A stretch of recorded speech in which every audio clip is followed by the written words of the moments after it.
There were a couple of interesting things, actually, that I want to speak to you about, especially in relation to Israel withdrawing from the Rafah crossing. So Israel now withdrew from the Rafah crossing. They announced their withdrawal from the Rafah crossing, and there were preparations to open it. Apparently, there's going to be some EU forces combined with Palestinians and Egyptians as well, working on both sides. But that's something very important, because Israel said before they're not going to be withdrawing. Again, people need to remember that. Now they withdrew from Netzarim, now they're withdrawing from Rafah up until they completely get out of Gaza altogether, humiliated after the Palestinian resistance gave them so many blows. But it's not only that. There was a big protest coming from the Egyptian side.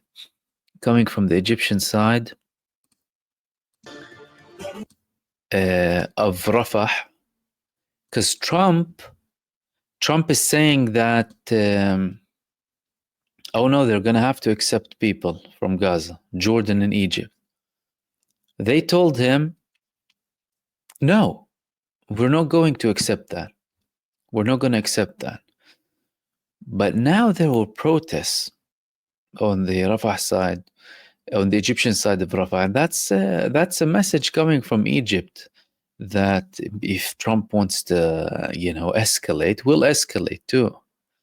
And there were people, not only people from the parliament, representative of some civil society organizations, right?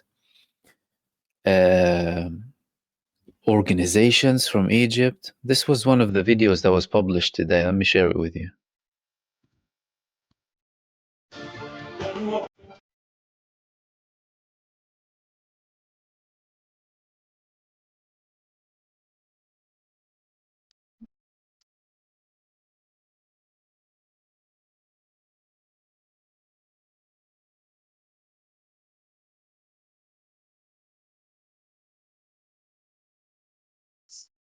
لو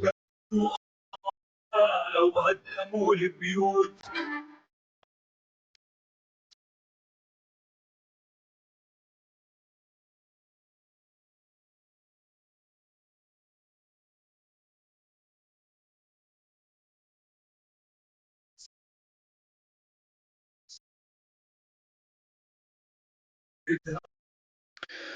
So this protest took place today on the Egyptian side of Rafah. We haven't witnessed something like that for the past 15 months. And because Egypt feels like Trump is trying to apply pressure on them, you have to open this and that. Egypt is signaling to them that we can do stuff.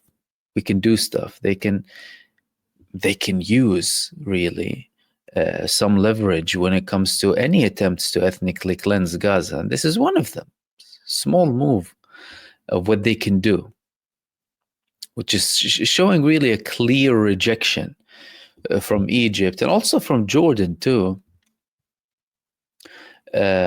rejecting all of these talks coming from Donald Trump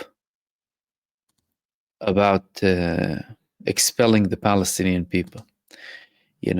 They like to call it willful migration and what have you. But that's not going to work. Simply not going to work. And there are moves that these countries can do. Again, although we're talking about allies of the United States, by the way.